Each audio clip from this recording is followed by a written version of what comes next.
तो दोस्तों मैं आज आपको इंडियन स्पिट्स डॉग के बारे में वो बताने वाला हूँ जो आज तक आपको किसी ने नहीं बताया होगा।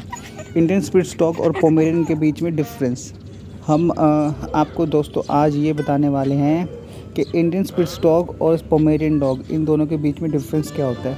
जो पोमेरियन डॉग है ना, वो जवर्क्स स्पिट्स भी कहा जाता है उनको। ये मतलब इंडियन स्पिट्स या फिर स्पिट्स फैमिली बहुत बड़ी फैमिली है, जिसमें पोमेरियंस भी आते हैं, इंडियन स्पिट्स भी आते हैं, जर्मन स्पिट्स भी आते हैं, जापानीज स्पिट्स भी आते हैं।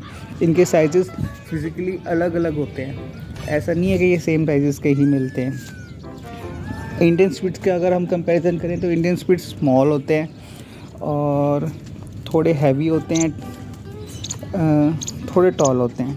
पोमेरियन थोड़े कम टॉल होते हैं, थोड़े छोटे होते हैं।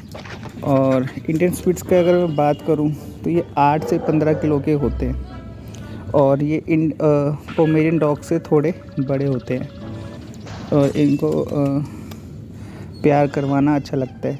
और जो हमारे पोमेरियन डॉग्स होते हैं वो स्मॉल होते हैं, छोटे होते हैं, ये थोड़े बड़े होते हैं, ठीक है।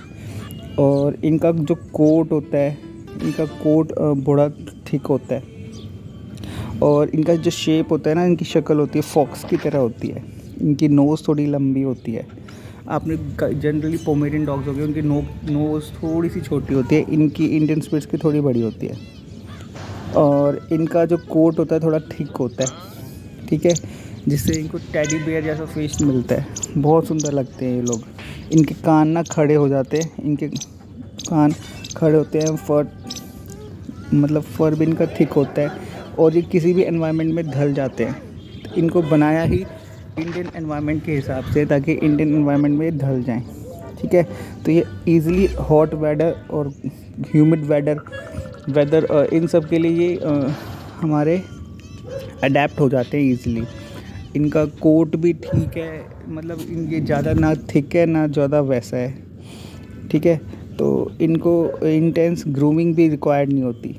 तो ये बहुत अच्छी ब्रीड होती है, बहुत समझदार ब्रीड होती है।